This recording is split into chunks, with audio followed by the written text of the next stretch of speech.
اللہ تعالیٰ سے دعا کریں کہ وہ ہمیں رمضان کا مہینہ نصیب فرمائے اور اس میں قیام کرنے اور روزہ رکھنے کی توفیق عطا فرمائے۔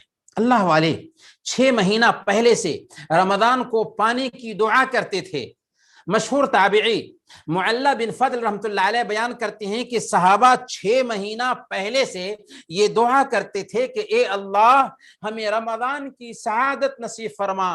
پھر جب رمضان کے بعد نیکیاں کر لیتے تو 5 مہینہ تک یہ دعا کرتے کہ اے اللہ تو نے ہمیں جن نیکیوں کی توفیق عطا فرمائی ہے انہیں قبول بھی فرما لے۔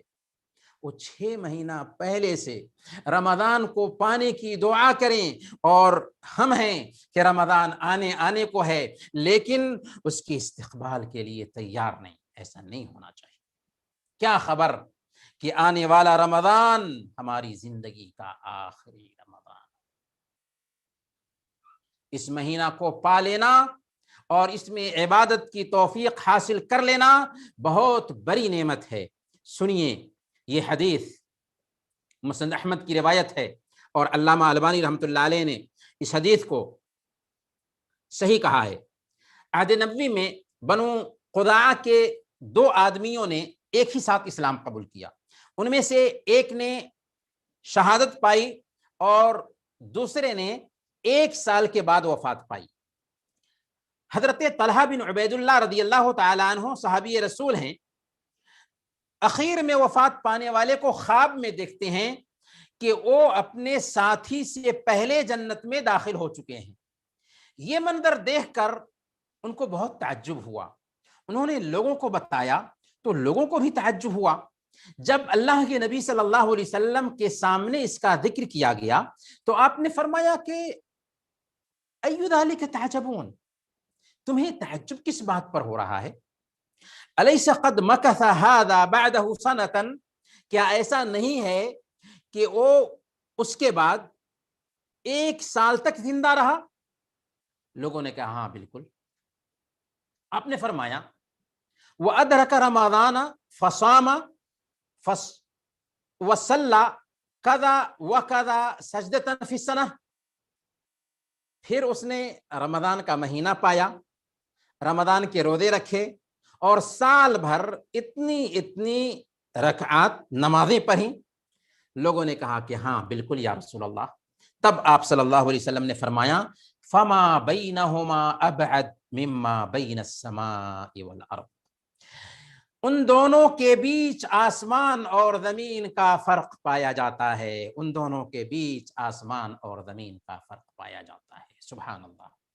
اسلام میں شہادت کا اعلیٰ مقام اور مرتبہ ہونے کے باوجود صحابی اپنے شہید ساتھی پر صرف اس وجہ سے فوقیت لے جاتے ہیں کہ انہیں مزید 1 سال کی مہلت ملی تھی، 1 سال کی زندگی ملی تھی جس میں رمضان آیا، اس کے روزے رکھے، شب قدر پایا، اس میں قیام کیا اور سال بھر نمازیں پڑھتے رہے۔ اس لیے یہ رمضان ہمارے لیے غنیمت ہے۔ کتنے لوگ اس سال رمضان سے پہلے وفات پا چکے۔ اللہ تعالیٰ نے اگر ہمیں زندگی بخشی ہے تو ان ایام کے برکات سے اپنے آپ کو محروم نہ رکھیں۔ کیا خبر کہ آنے والا رمضان ہماری زندگی کا آخری رمضان ثابت ہو۔ اس لیے آنے والے مہینے کا خیر و خوبی سے استقبال کریں۔ ہمارے اوپر طلوع ہونے والا رمضان خیر و برکت کا چاند ثابت ہو۔ ہمارے اوپر طلوع ہونے والا جو چاند ہو وہ خیر و برکت کا چاند ثابت ہو۔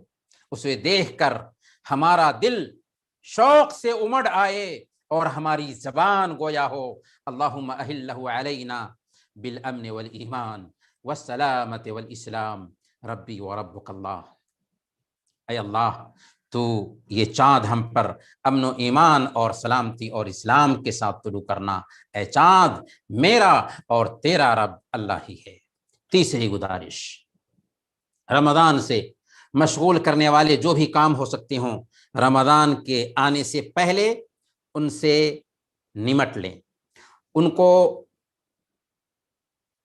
ختم کر لیں۔ ان سے نمٹ سکتے ہوں تو نمٹ لیں۔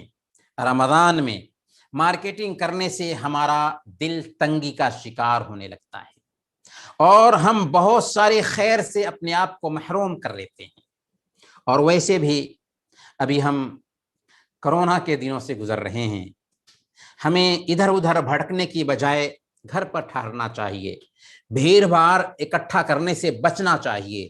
اس لیے رمضان اور عید کی ضروریات کی چیزیں اگر رمضان سے پہلے خرید لیں تو پورے طور پر فارغ ہو کر رمضان سے بہتر طریقے سے فائدہ اٹھا سکتے ہیں اور رمضان کی برکتوں کو سمیٹ سکتے ہیں.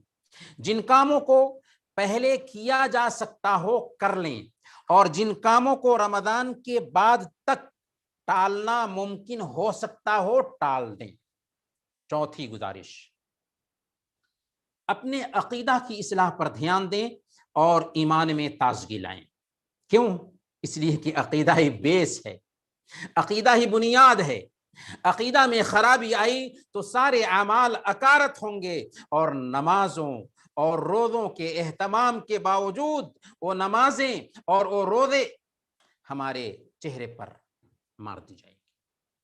صحیح بخاری اور صحیح مسلم کی روایت ہے, اللہ کے نبی صلی اللہ علیہ وسلم نے ارشاد فرمایا, من صام رمضان ایمانا و احتسابا غفر له ما تقدم من ذنبه. جس نے ایمان کے ساتھ اور ثواب کی نیت سے رمضان کے روزے رکھے, شرط کیا ہے؟ ایمان کے ساتھ اور ثواب کی نیت سے, ایمان بھی ہو اور اخلاص بھی ہو, تب اس کے پچھلے گناہ معاف ہو جاتے ہیں. مغفرت کے لیے ایمان کی سلامتی شرط ہے. اگر ہمارا ایمان سلامت ہے تو ایمان میں تازگی بھی لائیں, یعنی ایمان کو جلا بخشنے والی کتابیں پڑھیں رمضان کے آنے سے پہلے یا آڈیوز سنیں یا ویڈیوز دیکھیں, تاکہ ہمارا نفس اس مہینے سے استفادہ کرنے اور اس مہینے کی برکات کو سمیٹنے کے لیے تیار ہو جائے. دنیا کی حقیقت, موت کے اٹل فیصلے, قبر کے عذاب, آخرت کے مراحل, جنت کی نعمتوں اور جہنم کے عذاب کے بارے میں پڑھیں یا سنیں. کورونا وائرس کو دیکھیے کہ یہ تو بہترین سبق ہے ہم سب کے لیے کہ چلتا پھرتا انسان اچانک بیمار ہوتا ہے اور چند ہی دنوں میں دنیا سے گزر جاتا ہے.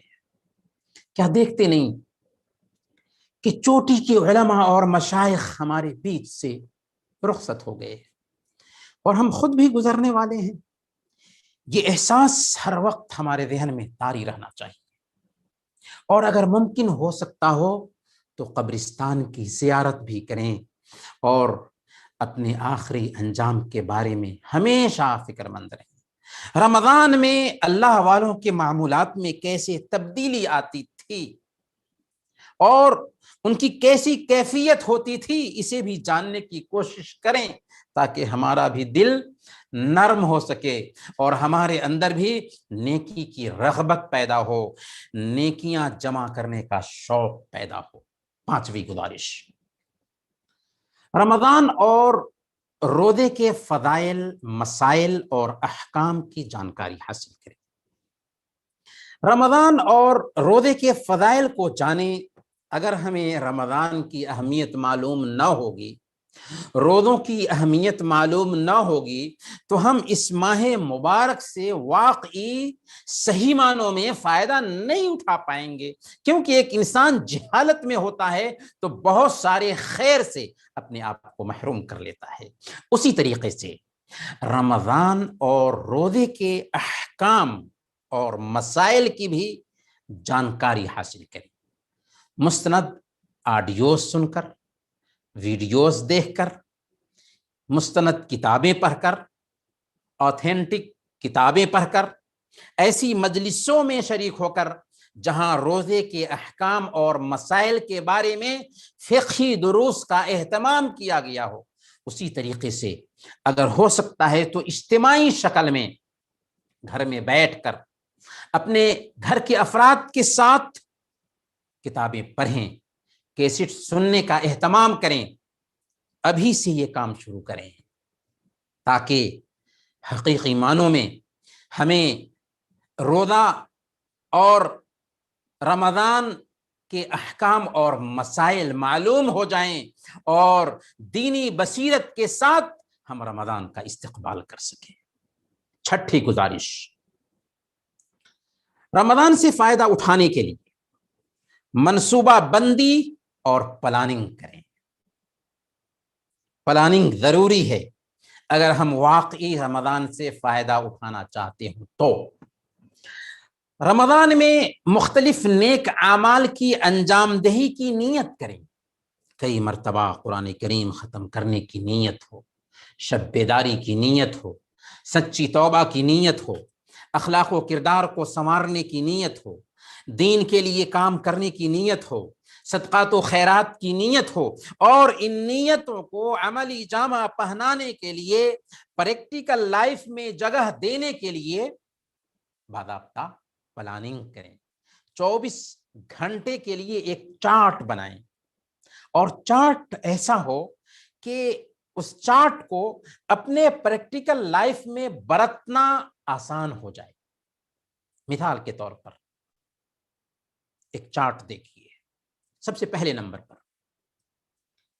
اس چارٹ میں یا اس لسٹ میں آپ شامل کریں کہ ہم سحری سے پہلے جگیں گے، پھر اس وقت میں وضو کریں گے، جس قدر میسر ہو نمازیں پڑھیں گے اور دعا کریں گے، کیونکہ یہ وقت دعاؤں کی قبولیت کا وقت ہے۔ اس وقت اللہ رب العالمین سمائے دنیا پر اترتا ہے اور اعلان کرتا ہے۔ کس وقت؟ سحری سے پہلے والا جو وقت ہوتا ہے، اذان سے پہلے والا جو وقت ہوتا ہے، سحری کے وقت تک یہ اللہ رب العالمین اعلان کرتا ہے طلوع فجر سے پہلے پہلے کہ ہے کوئی سائل کہ ہم اس کو عطا کریں، ہے کوئی دعا کرنے والا کہ ہم اس کی دعا قبول کریں، ہے کوئی مغفرت کا طلبگار کہ اس کے گناہوں کو معاف کریں۔ اس لیے سحری کرنے سے پہلے نماز خوب سے خوب پڑھیں اور زیادہ سے زیادہ دعائیں کریں۔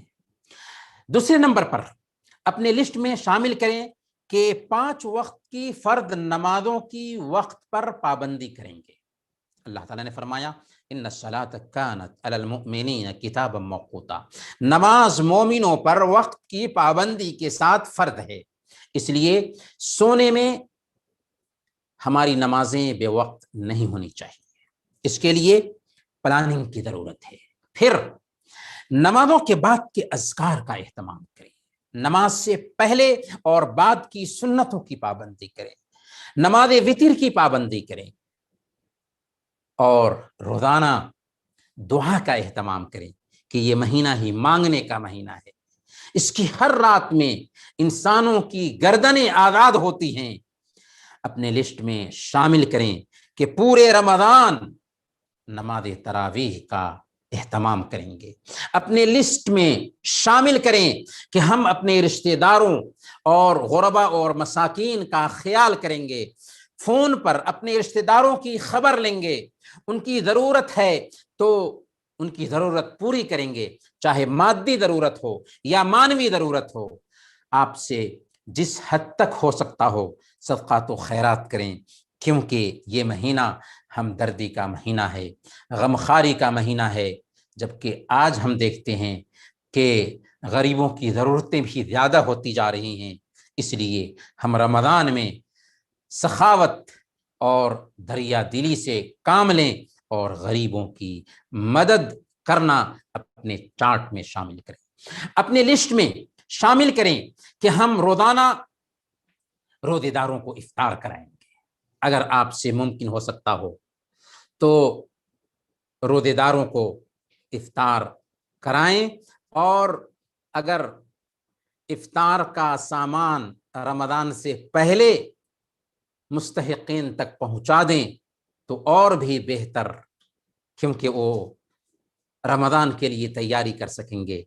اور اللہ کے نبی صلی اللہ علیہ وسلم کا فرمان ہے کہ جو کوئی ایک روزے دار کو افطار کراتا ہے اس کو روزہ رکھنے والے کے جیسے ثواب ملتا ہے، اور روزے دار کے روزے میں کوئی کمی نہیں کی جاتی. اپنے لسٹ میں یہ شامل کریں کہ ہم رمضان کے ایک ایک لمحہ سے فائدہ اٹھائیں گے. سونے کا وقت طے کریں اور جتنا طے کریں اتنا ہی سوئیں. کچھ وقت نکال کر ڈیلی اسلامی کیسٹ سنیں، ویڈیوز دیکھیں، دینی کتابوں کا مطالعہ کریں، سوشل میڈیا کے ذریعہ دعوت کے کام میں شرکت کریں. یہ ضروری نہیں ہے کہ آپ لیکچر دیں، لیکن قرآنی آیات، احادیث نبویہ، آتھینٹک ویڈیوز اور آڈیوز تو ضرور شیئر کر سکتے ہیں نا. اس لیے کیجیے اور اس بات کے فکر مند بنیے کہ کم سے کم ایک آدمی کو بھی رمضان میں میرے ذریعہ ہدایت مل جائے. یہ بات میں اس لیے عرض کر رہا ہوں کیونکہ رمضان میں انسانی طبیعت میں فطری طور پر قبول حق کی صلاحیت پیدا ہوتی ہے. اپنے لسٹ میں یہ شامل کیجیے کہ ہم رمضان کے آخری عشرے میں پوری یکسوئی کے ساتھ شب قدر کو تلاش کریں گے اور ان 10 دنوں میں انسانوں سے کٹ کر خوب عبادت کریں گے، گر گرائیں گے، روئیں گے، دعائیں کریں گے اور زکوٰۃ الفطر کی ادائیگی کریں گے. اپنے لسٹ میں شامل کیجئے کہ پورے رمضان قرآن کریم سے ہمارا گہرا تعلق ہوگا. قرآن کریم ہر وقت آپ کے سامنے رہے گا. ایک مرتبہ اور 2 مرتبہ نہیں بلکہ کئی مرتبہ قرآن ختم کرنے کا عزم رکھیں. اور یہ نہیں کہ تلاوت کی شروعات رمضان میں کریں گے، نہیں بلکہ ابھی سے شروع کر دیں. شعبان کے مہینہ سے ہم گزر رہے ہیں. عمر بن قیس رحمۃ اللہ علیہ کے بارے میں آتا ہے کہ جب شعبان کا مہینہ آتا تو وہ اپنی دکان بند کر دیتے اور قرآن کریم کی تلاوت کے لیے خود کو فارغ کر لیتے تھے. سلمہ بن کہیل کہتے ہیں کہ شعبان کا مہینہ قاریوں کا مہینہ کہا جاتا تھا. صرف یہ نہیں کہ رمضان میں ہم قرآن کی تلاوت کریں گے اور بس اور بغیر سوچے سمجھے نہیں، بلکہ ایک مرتبہ ہماری تلاوت ایسی بھی ہونی چاہیے کہ قرآن پڑھتے ہوئے قرآن میں خود کو دیکھنے کی کوشش کریں. قرآن ہمارے رب کا پیغام ہے جو ہمارے نام آیا ہے. تلاوت کرتے ہوئے ایک ایک آیت پر غور کریں اور دیکھیں کہ ہماری زندگی میں قرآن کس حد تک اتر سکا ہے، ہم کس حد تک قرآن کے پیغام پر اتر رہے ہیں. جب ہم کوئی کتاب پڑھتے ہیں تو ہمارا مقصد اسے سمجھنا ہوتا ہے نہ کہ الفاظ کی رٹ لگانا. ہمارا یہی حال قرآن کریم کی تلاوت کرتے وقت بھی ہونا چاہیے. آج ہم قرآن پر غور نہیں کرتے، قرآن پر تدبر نہیں کرتے، جو اصل میں شیطان کی ایک سازش ہے. امام ابن حبیرہ رحمۃ اللہ علیہ کہتے ہیں وَمِن مَكَائِدِ الشَّيْطَانِ تَنْفِيرُ عِبَادِ اللَّهِ مِن تَدَبُّرِ الْقُرْآنِ لِعِلْمِهِ أَنَّ الْهُدَى وَاقِعٌ عِنْدَ التَّدَبُّرِ. شیطان کی سازشوں میں سے ایک یہ ہے کہ وہ اللہ کے بندوں کو تدبر قرآن سے دور رکھنا چاہتا ہے، کیونکہ اسے پتہ ہے کہ تدبر کے بعد اسے ہدایت ملنی ہے. کیونکہ شیطان کو پتہ ہے کہ تدبر کے بعد اس کو ہدایت ملنی ہے، اس لیے شیطان بندے کو تدبر قرآن سے روکتا ہے، دور کرتا ہے. اس لیے اگر آپ عربی زبان جانتے ہیں تو بہت اچھی بات ہے، ایک ایک آیت پر غور کرتے ہوئے تلاوت کریں، اور اگر عربی نہیں جانتے تو اپنی زبان میں ترجمہ معانی قرآن کے ساتھ قرآن کی تلاوت کرنے کی کوشش کریں تاکہ ہمیں سمجھ میں آ سکے کہ ہمارا رب ہم سے کیا کہہ رہا ہے. عجیب طرح کی تبدیلی آئے گی ہماری زندگی میں اگر ہم نے ایسا کیا تو برت کے دیکھیں. 7ویں گزارش، رمضان کے کام ابھی سے شروع کر دیں، یہ انتظار نہ کریں.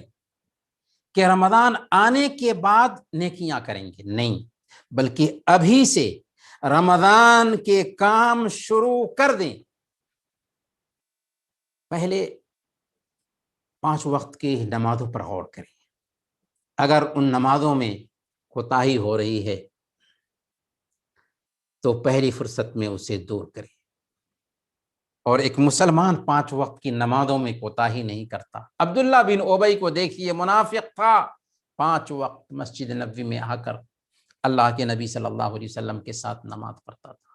تو ایک مسلمان 5 وقت کی نمازوں میں کوتاہی نہیں کرتا۔ اس کے باوجود بھی اگر نمازوں میں کوتاہی پائی جاتی ہے تو اس کوتاہی کو دور کر لیں۔ فجر کی نماز میں کوتاہی پائی جاتی ہے، اسے دور کر لیں۔ سنتوں میں کوتاہی پائی جاتی ہے، اسے دور کر لیں۔ وتر کی نماز میں کوتاہی پائی جاتی ہے، اسے دور کر لیں، اور خود سے عہد کریں کہ انشاءاللہ اب کوتاہی نہیں ہوگی۔ دوسرے نمبر پر، اگر پچھلے رمضان کے روزے عذر کی وجہ سے چھوٹ گئے تھے اور ابھی تک ان کی ادائیگی نہ کر سکے ہیں تو رمضان کے آنے سے پہلے ان چھوٹے ہوئے روزوں کی قضا کر لیں۔ اگر ہمارے روزے قضا نہیں ہوئے ہیں پھر بھی شعبان میں زیادہ سے زیادہ روزہ رکھنے کا اہتمام کریں۔ یہ استقبال رمضان کے لیے پریکٹیکل ٹریننگ ہوگی۔ ذرا اپنے نبی کو دیکھیں کہ آپ صلی اللہ علیہ وسلم شعبان کے اکثر دنوں کو روزوں سے آباد کرتے تھے، اور سنن نسائی کی روایت کے مطابق حضرت اسامہ بن زید رضی اللہ تعالی عنہ نے جب اللہ کے نبی صلی اللہ علیہ وسلم کو شعبان کے مہینے میں کثرت سے روزے رکھتے ہوئے دیکھا تو پوچھ دیا تھا کہ یا رسول اللہ، آخر کیا وجہ ہے کہ آپ شعبان میں اتنی کثرت سے روزے رکھتے ہیں؟ تو اللہ کے نبی صلی اللہ علیہ وسلم نے اس کی حکمت بتائی تھی کہ یہ وہ مہینہ ہے جس میں لوگ غفلت میں ہوتے ہیں، اور یہی وہ مہینہ ہے جس میں بندوں کے اعمال اللہ کے پاس پیش کیے جاتے ہیں۔ لہذا میری چاہت ہے کہ جب میرے اعمال اللہ رب العالمین کے پاس پیش کیے جائیں تو میں روزے سے ہوں۔ لیکن یہ بات نوٹ کیجئے، یہ بات نوٹ کیجئے کہ 15ویں شعبان کی رات میں یا اس کے دن میں خصوصیت کے ساتھ اللہ کے رسول صلی اللہ علیہ وسلم اور صحابہ کرام سے کوئی بھی عبادت ثابت نہیں۔ شعبان میں زیادہ سے زیادہ روزے رکھیں، لیکن خاص طور پر 15ویں شعبان کا اہتمام کرنا اور اسے شب برات نام دینا اللہ کہ نبی صلی اللہ علیہ وسلم اور صحابہ کرام سے اس رات میں کچھ بھی ثابت نہیں۔